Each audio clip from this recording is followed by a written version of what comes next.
Taleb, Amin Benyamina. Je viens avec grand plaisir à Vernon. Moi je suis normand, je viens d'Amiens mais je suis normand, je suis né à Louviers, donc c'est avec plaisir que je reviens dans ma Normandie natale. Bon, je remercie Amin Benyamina, pas beaucoup pour le titre, parce que je crois que c'est lui qui a choisi le titre de ma présentation et je ne lui ai pas demandé de changer, donc je vais essayer de m'en sortir, bien que je n'ai pas fait une thèse sur les neurosciences computationnelles, mais je vais quand même essayer de vous parler d'une certaine équation et de certaines théories de l'addiction. Alors, ce que j'aimerais faire aujourd'hui, c'est peut-être aborder des choses avec lesquelles vous êtes un peu moins familiers. Je vais vous parler de certaines théories qui ont été élaborées, notamment à partir de la modélisation animale, et qui peuvent nous aider quand même peut-être à mieux comprendre ce qu'est cette pathologie addictive. Donc assez simplement, comme l'a dit Michel à l'instant, l'addiction, finalement, je peux partir d'une équation très simple, avec une question d'interaction entre l'individu, notre génome, l'environnement et la drogue. Et il faut bien comprendre qu'à l'heure actuelle, on s'aperçoit quand même que les gènes ont de moins en moins d'influence et que l'environnement, on a pu démontrer que l'environnement a de plus en plus d'influence relativement à la vulnérabilité à développer une addiction. Alors c'est compliqué l'addiction, hein, puisqu'il faut que j'essaye de vous démontrer avec certaines théories comment on peut expliquer le passage de ce type de comportement-là à ce type de comportement. Là, en étant très théorique, alors pour vous parler de théorie et faire une équation, c'est vrai que je dois m'appuyer sur des postulats qu'on connaît assez bien. Alors, je vais aller assez vite. Les théories d'addiction, j'en ai listé quelques-unes qui sont peut-être pour moi les plus importantes, celle du renforcement positif et celle du renforcement négatif, mais je vais revenir sur tout ça, Michel en a un tout petit peu parlé, quelque chose dont on apprend bien maintenant l'importance, et depuis longtemps d'ailleurs, c'est le déficit de contrôle inhibiteur. On perd le contrôle sur sa consommation, on a du mal à réfréner son comportement.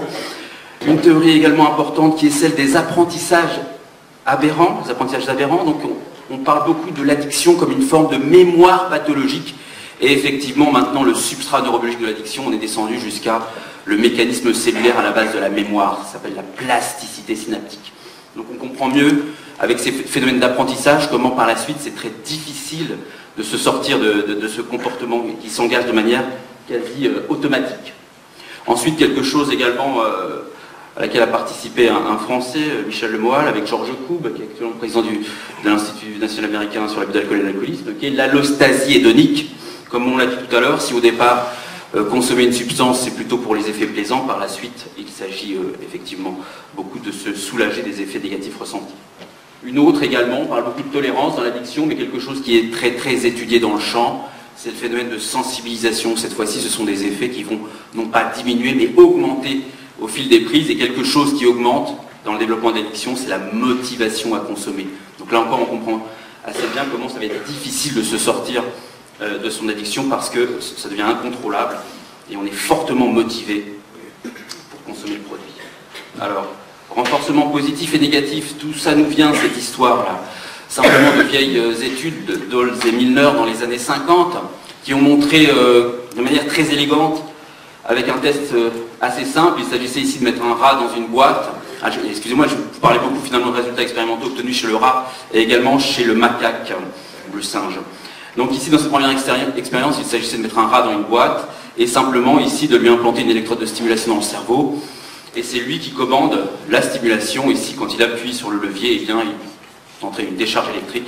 Et ils se sont aperçus que suivant l'endroit où on plaçait l'électrode dans le cerveau, et notamment au niveau de l'hypothalamus ou de l'aire tegmentale ventrale, eh bien, l'animal s'engage dans un comportement d'appui sur le levier et ne cesse d'appuyer sur le levier jusqu'à s'infliger un jeûne fatal. Il ne va même plus consommer, même plus boire. C'est de là qu'est née l'idée de circuit cérébral de la récompense. L'animal s'auto-stimule, se récompense, se fait tellement plaisir, se fait tellement bien avec ce comportement, qui est déterminé ici par la réponse induite par le comportement, et bien qu'il perd le contrôle de ce comportement. Alors ce circuit... alors, je reviendrai quand même sur l'idée de récompense, parce que c'est très important dans le champ des addictions. C'est quoi une récompense? On peut se poser la question, on parle beaucoup de ça. Ça vient de besoins biologiques, je vais vous le montrer par la suite, mais on est avec un cerveau qui est capable, dès les premiers temps, de nous dire ce qui est bon ou ce qu'on trouve bon pour nous-mêmes. La valeur de cette récompense est déterminée par, cette valeur est déterminée par nos préférences et les choix comportementaux. On va pas tous avoir les mêmes récompenses, mais c'est ce qui va déterminer, nous, nos préférences et faire en sorte qu'on fasse des choix. Et ça, c'est beaucoup lié, notamment, à beaucoup de théories qui font appel à de l'économie. C'est quelque chose de fluctuant, la récompense. À satiété, par exemple, eh bien, je vais avoir une valeur de la nourriture qui va être réduite. Je vais trouver la nourriture moins appétitive, normalement, si tout se passe bien.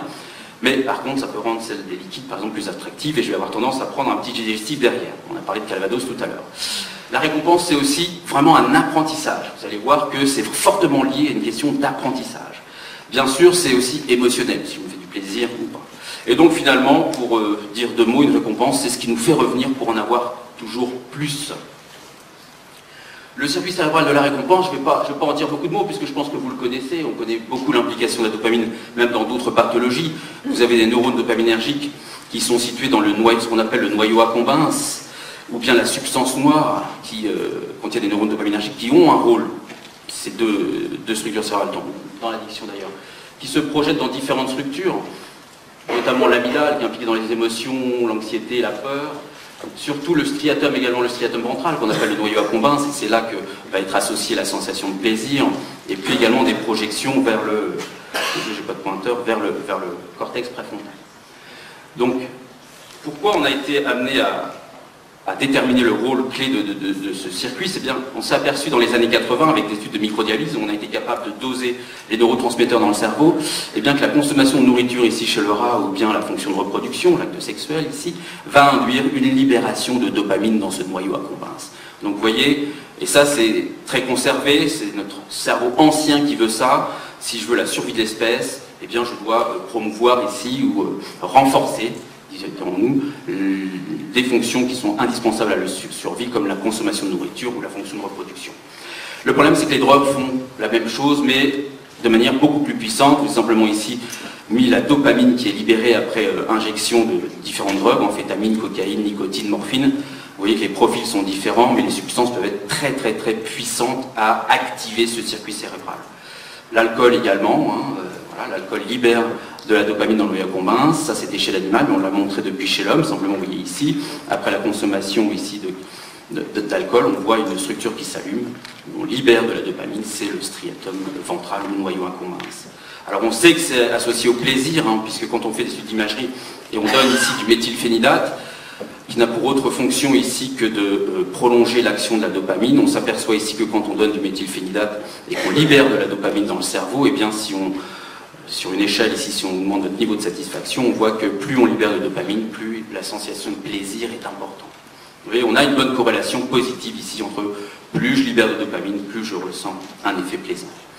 Alors la dopamine, le problème c'est que bien souvent les cours de neurobiologie s'arrêtent ici, mais c'est là que tout commence. C'est pas simplement une question de plaisir. La dopamine, eh bien, ça va coder énormément de choses. Ça va coder des aspects quantitatifs, la plus-value qu'on va attribuer à cette récompense, une notion de probabilité également, le type de récompense, le risque. Également, vous allez voir, toute consommation de récompense, finalement, peut être lié à un risque. Le délai à obtenir cette récompense, l'effort que je vais devoir produire pour obtenir cette récompense, eh bien, tout ça, ça va être codé au niveau cérébral par la dopamine. Alors je reviens, je vais passer peut-être assez vite, mais sur quelques expériences très célèbres sur la dopamine, et ce que fait la dopamine dans le cerveau. Simplement ici, un résultat très célèbre d'une expérience réalisée par l'équipe de Wolfgang Schulz, où ici on regarde chez le singe l'activation ou la décharge de ces neurones dopaminergiques, donc ce sont tous les petits points noirs ici, quand on va par exemple donner une récompense à un animal, ici un singe, en lui donnant du jus de fruits, on voit ici que quand un singe ici ne s'attend pas à avoir cette récompense, mais qu'il obtient une récompense, et bien on augmente, ici on a un pic de décharge de ces neurones dopaminergiques, les neurones sont activés par cette récompense, le singe ici adore le jus de pomme. Et puis vous voyez ici qu'ensuite on a conditionné l'animal, c'est-à-dire qu'à chaque fois qu'il a eu cette récompense, eh bien il a eu un stimulus conditionnel, qui normalement n'induit rien, mais qu'on a associé à chaque fois qu'il a eu la récompense, eh bien il a eu un signal lumineux qui lui indiquait que la récompense était là. Et quand on fait ça plusieurs fois, quand on conditionne l'animal, et bien ensuite, qu'est-ce qui se passe? Et bien c'est ce stimulus conditionnel qui, lui, va induire cette libération de dopamine. C'est simplement le signal lumineux qui lui indique que la récompense est là, qui active ces neurones dopaminergiques. Alors que la récompense, elle-même, derrière, n'induit plus de réponse. Donc, vous voyez, cette notion d'apprentissage, Hein, on comprend mieux comment l'environnement va jouer un rôle important sur notre fonctionnement cérébral. Et puis encore mieux, c'est d'ici qu'est né tous ces travaux ensuite, sont nés ensuite tous ces travaux sur ce qu'on appelle ici l'erreur de prédiction de la récompense. C'est-à-dire que si vous êtes dans la même situation qu'au-dessus, mais que la récompense ne vient pas, cette fois-ci, c'est une diminution de la fréquence de décharge des neurones dopaminergiques. Vous voyez comment ça, c'est codé au niveau cérébral. Et donc, finalement, la réponse comportementale, s'il y a une équation simple également aussi, la réponse, elle va être liée à la récompense reçue moins la récompense prédite. Et si ce signal d'erreur de récompense est positif, eh bien, je vais avoir tendance à être attiré par cette récompense. Alors maintenant, c'est magique, on a plein d'outils pour aller explorer le cerveau. On a des techniques, par exemple, qui nous permettent d'implanter des électrodes dans le cerveau, des électrodes qui vont détecter, et on peut les implanter à demeure, ces électrodes, qui vont détecter en temps réel la transmission dopaminergique. Donc je suis capable d'implanter un animal, par exemple, avant même qu'il ait eu tout contact avec une substance, lui laisser cette électrode et voir comment va évoluer sa transmission dopaminergique pendant le développement d'une addiction. Alors, simplement, je vais peut-être accélérer un petit peu parce que j'avais plein de choses à vous dire sur vraiment le rôle important qu'a la dopamine, et pas simplement dans le plaisir.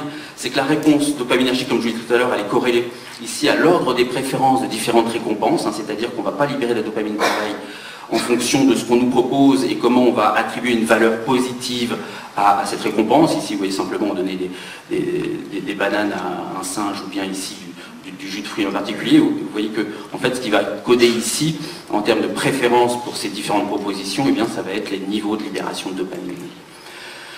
Alors, on intègre ici la somme des valeurs de récompense positives et négatives. Là, si je donne du jus de fruits qui est très appétitif à un singe, mais que je vais rajouter, par exemple, quelque chose d'aversif dans la solution, vous voyez également que la fréquence de décharge de neurones également va être réduite ici, si j'ai rendu la solution moins appétitive. Donc, on voit bien ici qu'on a vraiment un outil qui nous permet de jauger si on aime ou on n'aime pas, plus ou moins bien, quelque chose, et ça se ressent ici directement au niveau de la fréquence de décharge de neurones dopaminergiques. Alors ce qui est très intéressant dans le champ des addictions, c'est qu'également le risque va influencer la réponse dopaminergique. Ici, par exemple, simplement deux situations où on a une récompense, et puis ici, vous pouvez avoir cette récompense, mais vous pouvez en avoir un peu plus ou un peu moins. Donc il y a une situation ici où on vous demande d'engager un choix, et il y a un petit risque ici, est-ce que je peux en avoir un peu plus ou un peu moins? Alors même si on fait ça dans une situation où je suis certain qu'à la fin, l'animal aura reçu la même quantité de récompense, eh bien ce qu'on voit, c'est qu'en général, on va plutôt aller vers une situation où on a le choix de consommer. Et ce qui est intéressant ici, c'est que quand on fait la différence entre des animaux qui sont plutôt enclins à prendre des risques ou pas, eh bien on voit ici que les neurones dopaminergiques vont être plus activés dans cette situation de risque ici. Donc même cette notion de faire un choix risqué relativement à une récompense, on va le retrouver ici codé au niveau de cette transmission dopaminergique. De manière assez intéressante, on regarde ce qui se passe. Ici, des signaux en situation de risque vont influencer la réponse dopaminergique différemment entre des animaux qui vont avoir tendance à être enclins à prendre des risques ou des animaux qui vont être plutôt qui vont éviter de prendre des risques. Vous voyez simplement ici, c'est chez des animaux qui vont plutôt éviter les risques. On voit ici que dans une situation en toute sécurité, eh bien on va avoir une plus grande libération de dopamine. Regardez ici chez des animaux qui sont plutôt enclins à prendre des risques, eh bien vous voyez ici que la libération de dopamine est plus importante ici dans la situation où il y a un risque à prendre comparativement à l'autre. Donc même là, relativement au phénotype de l'individu, on est capable de voir dans deux situations la différence de réponse comportementale rien qu'en regardant la libération de dopamine. Alors simplement deux choses, je vous dis que ça codait des choses hyper compliquées. Eh bien la valeur subjective ici de la récompense va décroître avec le délai entre le stimulus, ou l'action à réaliser, et la délivrance de la récompense. Ça c'est ce qu'on appelle un petit peu ce qui s'appelle le délai discounting. Je peux préférer une plus petite récompense tout de suite, plutôt que d'attendre plus de temps et d'avoir une grosse récompense par la suite. Donc on voit ici qu'au niveau comportemental, plus je dois attendre pour avoir les récompenses, plus je vais diminuer en fait mon comportement. Et de la même manière, l'activité des neurones dopaminergiques va diminuer de manière parallèle. Donc vous voyez, même le délai à obtenir cette récompense, eh bien c'est codé ici au niveau cérébral. Et puis vous voyez ici, pareil, ma libération de dopamine, elle est plus importante si j'ai ma récompense immédiatement. Elle va être moins importante si je dois attendre plus de temps pour avoir cette récompense. Et ce qui est assez intéressant même, c'est que si artificiellement j'augmente la libération de dopamine chez cet animal, eh bien l'animal va être en capacité d'attendre plus longtemps pour avoir cette récompense. Donc je peux même moduler cette transmission dopaminergique pour modifier le comportement de l'animal. Simplement ici le coût de l'effort, si je dois payer beaucoup, et ça on voit ça comme ce que je vous ai montré tout à l'heure avec le rat. Par exemple ici une situation où il doit appuyer 16 fois sur le levier ici en bleu pour obtenir une récompense, ou ici une fois, eh bien vous voyez que j'ai plus de libération de dopamine ici si je n'ai qu'une fois appuyé sur le levier comparativement à la situation où j'ai 16 fois appuyé sur le levier. Donc vous voyez que même le coût de l'effort ici est codé au niveau de la dopamine. Et quand j'ai un choix à faire, eh bien vous voyez, ça fait penser beaucoup à mes étudiants, eh bien si j'ai un choix entre une faible récompense et un faible effort, je fonce vers faible récompense et très faible effort à fournir. Je vais moins souvent vers une forte récompense parce que, d'autant plus que l'effort sera important à fournir. Donc là, c'était pour parler un petit peu du rôle beaucoup plus complexe de la dopamine. Simplement, on parle beaucoup de dopamine et plaisir, vous voyez que c'est beaucoup plus complexe. Quelque chose également qu'il faut bien comprendre, c'est que le circuit cérébral peut prendre le contrôle sur notre comportement. Ici, une expérience très célèbre qui a été faite au MIT. Ils ont eu l'idée ingénieuse d'implanter une électrode de stimulation dans le noyau accumbens, là où on libère de la dopamine. Et puis également dans des régions corticales qui reçoivent des informations, ici des vibrisses. Vous savez que l'animal, ici le rongeur, se repère dans l'espace avec des stimulations au niveau de ses vibrisses. Donc ils ont été capables de stimuler le cortex qui reçoit les afférences, soit des vibrisses gauches, des vibrisses droites, et ils ont, de manière concomitante, stimulé les neurones dopaminergiques, et ils se sont aperçus qu'au bout d'un certain moment, ils étaient capables de piloter l'animal en activant le circuit cérébral de la récompense et en lui faisant faire des circuits assez complexes. Donc vous voyez simplement ici, je suis capable de prendre le contrôle, et prendre le contrôle d'un rat, je vous assure, c'est difficile, même d'un rat de laboratoire, du comportement, rien qu'en jouant sur l'activation des neurones dopaminergiques, c'est assez impressionnant. Alors une autre chose également, je vais accélérer maintenant sur les théories. Une théorie, la sensibilisation motivationnelle, comme on vous l'a montré tout à l'heure Michel, et bien voilà, au fil du développement d'addiction, on a du renforcement positif qui a tendance à s'émousser, alors que le renforcement négatif lui augmente en flèche. Mais il y a quelque chose également ici qui augmente de manière fulgurante, c'est la motivation, et c'est la théorie de la sensibilisation motivationnelle. Alors, effectivement, la motivation en fait, à consommer les substances, les drogues, va augmenter au fil des prises.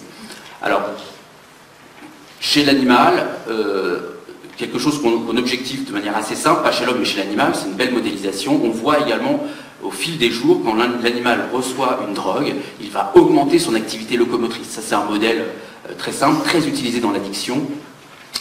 On obtient ce type de courbe ici, si vous injectez un animal, alors je suis désolé c'est petit, mais tous les jours avec n'importe quelle drogue, ici ça marche même avec de l'alcool, eh bien vous allez voir que son activité locomotrice va augmenter de jour en jour jusqu'à atteindre un certain plateau.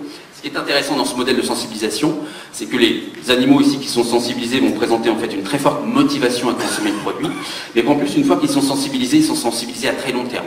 C'est-à-dire que s'ils arrêtent de recevoir la substance, mais qu'on revient une semaine, un mois ou plusieurs mois après, et qu'on les réexpose à la drogue, eh bien ils vont répondre de manière très forte à la substance. Donc on utilise ce modèle en termes de neuroplasticité, et on essaie de comprendre en fait tous ces mécanismes cérébraux qui modifient la réponse à très long terme aux drogues. L'autre théorie qui est très intéressante, je pense aussi pour vous, c'est l'allostasie hédonique. Alors, hédonisme c'est le plaisir, allostasie c'est un peu à voir avec l'homéostasie. Et bien simplement ici, à trop stimuler votre circuit cérébral de la récompense, qu'est-ce qui se passe à un moment? Eh bien, au fil des semaines, votre libération de dopamine diminue. Notre cerveau, c'est la plus belle machine à s'adapter. Si vous avez un perturbateur qui est une drogue, qui stimule le circuit cérébral de la récompense, et bien finalement, pour contrer cela, je vais libérer moins de dopamine. Donc je passe là-dessus, on l'a vu pour différentes drogues, dans différents cas de figure, donc j'ai plutôt une régulation à la baisse du circuit cérébral de la récompense et du niveau de dopamine. Ce qu'on a très bien montré en imagerie chez l'homme, c'est que le système s'adapte. Mon cerveau va également produire moins de récepteurs D2 de la dopamine, comparativement au sujet témoin, et ça marche pour les différentes drogues. Quelque chose également de très intéressant, c'est que si je reprends le modèle d'autostimulation que je vous ai montré tout à l'heure, où l'animal appuie pour s'autostimuler dans le cerveau, eh bien vous prenez n'importe quelle drogue, pendant le phénomène de sevrage, il n'y a plus de drogue, on voit ici que les animaux vont appuyer beaucoup plus ici sur les leviers pour s'autostimuler. Ça veut dire quoi? Ça veut dire qu'il y a un déficit de récompense, ce seuil de récompense il est plus élevé, et donc si je veux continuer à le stimuler autant, il va falloir que je consomme plus de substances. Donc ça aussi c'est assez logique avec ce qu'on peut observer. Donc dans cette théorie de l'allostasie hédonique, simplement ici, très schématiquement, Vous avez une augmentation ou une diminution ici des fluctuations au niveau émotionnel, au niveau des humeurs, mais ça marche aussi pour les effets positifs des drogues et les effets négatifs. Et bien au fil du temps, vous voyez, si on est dans une situation d'équilibre homéostasique au départ, et bien au fil du temps, dans l'addiction, ce qui se déplace ici, c'est que tout s'écroule, les effets positifs diminuent alors que les effets négatifs augmentent, et on arrive ici à un nouvel état d'équilibre. C'est pour ça qu'on parle d'allostasie. Et hédonique, pourquoi? Parce qu'ici on est dans un nouvel état émotionnel plutôt négatif, de la dysphorie, où on n'est pas bien. Il y a eu toute une palanquée de neurotransmetteurs qui se sont adaptés et qui expliquent cette modification. Et notamment, vous retrouvez le système GABA ou les opioïdes, le corticolibéride ou le neuropeptide Y. Tout ça, ce sont des acteurs qui sont impliqués dans le stress, dans les émotions, dans l'anxiété. Et donc, dans cette théorie, et la dopamine également, qui s'adapte dans le même sens, finalement explique bien que le mal-être va ensuite promouvoir les consommations de substances. Le déficit de contrôle inhibiteur, je peux aller rapidement, vous connaissez ça. Et bien ici dans l'addiction, quelque chose de frappant, c'est que chez les individus dépendants, on voit une hypoactivation des régions frontales qui sont impliquées dans les fonctions exécutives, dans le contrôle du comportement. Et ça a été montré dans les différentes addictions, qu'elles soient ici chez les gros fumeurs par exemple, ou chez les joueurs pathologiques, on voit ce déficit de contrôle inhibiteur, cette incapacité à freiner une réponse. Et d'ailleurs, ce qui est très intéressant, c'est que chez l'animal, on a été capable de compenser ça avec une autre technique. On est capable maintenant d'aller transfecter des virus dans certaines régions du cerveau, dans même certains neurones, et on peut aller activer ou inhiber les neurones simplement avec une lumière ou un signal avec une certaine longueur d'onde. On peut faire rentrer dans les neurones bien des charges négatives ou positives, ça va les activer ou les inhiber. Et bien par exemple, chez des rats qui ont une prise compulsive de cocaïne, si on va activer ce cortex frontal, eh bien on est capable de diminuer la prise compulsive de cocaïne. Cette technique, c'est la technique de l'optogénétique. Donc là aussi, avec des outils technologiques de pointe actuellement, on est capable de vérifier des hypothèses et aller contrer ici un comportement addictif de manière assez intéressante. Les apprentissages aberrants, automatismes, eh bien oui, c'est ce qu'on appelle, les anglo-saxons ont appelé le goal-directed behavior, c'est-à-dire un comportement dirigé vers un but, vers quelque chose qui va devenir automatique. Au départ, j'ai un stimulus, un but, une réponse, et je vais passer, avec des phénomènes de conditionnement, en stimulus-réponse, essentiellement. Ça, on le voit chez l'animal, assez simplement. Un animal en auto-administration qui doit appuyer sur un levier pour obtenir de l'alcool. Donc il va appuyer pour obtenir de l'alcool. Et au fil des semaines, eh bien, on peut, avant de le mettre en situation où il peut obtenir de l'alcool volontairement, comme ça, en appuyant sur ce levier, on peut juste avant la session lui donner de l'alcool à volonté. Il va boire de l'alcool, il va être à satiété, et normalement, il va appuyer moins sur le levier qui dit de l'alcool. C'est ce que je vous expliquais un petit peu tout à l'heure. Donc ça, c'est ce qu'on voit au départ, ça marche assez bien. Si je dévalue l'alcool, finalement, si l'animal est à satiété, il va moins appuyer sur le levier. Et vous voyez ici qu'après 2 semaines, ça marche encore, mais après 3-4 semaines, ça ne marche plus. Je n'arrive plus à dévaluer la valeur de l'alcool. L'animal passe en mode automatique, il appuie sur le levier alors qu'il est à satiété. Et on a identifié le mécanisme, et ça c'est beaucoup étudié notamment dans les TOC, les troubles obsessionnels compulsifs, le comportement devient automatique, et ce qu'on voit ici c'est une bascule, je vous avais dit tout à l'heure, ça libère moins de dopamine dans le striatum ventral, et bien là cette fois-ci c'est des régions plus dorsales du striatum qui vont jouer un rôle, avec ici on voit au fil des semaines une augmentation de la libération de dopamine dans ces structures.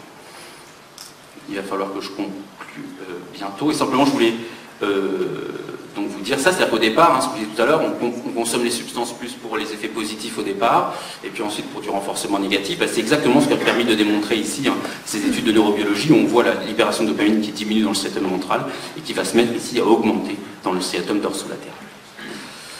Et simplement, un phénomène de plasticité, je vous ai dit que voilà, tout ça c'était encodé dans le cerveau, et bien la consommation de substances, chronique de substances, va entraîner des modifications de l'efficacité de transmission entre les neurones. C'est ce qu'on appelle la plasticité synaptique, et c'est la manière dont notre cerveau met en mémoire les informations. Eh bien les drogues font ça au niveau du circuit cérébral de la récompense. Elles vont modifier à très long terme l'efficacité de transmission entre les neurones.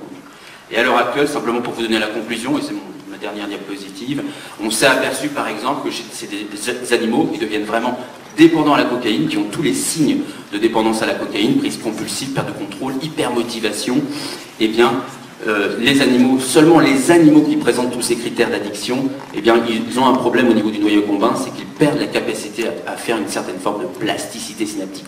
Donc là, c'est assez intéressant également au niveau de la modélisation animale. On a mis en évidence une corrélation entre ce phénomène de plasticité et le comportement addictif des animaux. Donc je termine, voilà ma formule. Finalement, je suis parti de gènes qui interagit avec l'environnement et la drogue, avec l'addiction qui serait une soupe d'un petit peu tout ça, avec des théories qui vont intervenir à différents moments de développement d'addiction, qui sont sûrement non exclusives et sûrement complémentaires, avec, vous voyez, hein, j'ai restreint un petit peu, mais parmi les plus importantes, la perte de contrôle inhibiteur, la sensibilisation motivationnelle, les apprentissages aberrants, l'allostasie hédonique et les processus oppresseurs. Voilà, je m'arrête là. Ça suffira pour aujourd'hui. En 2 minutes.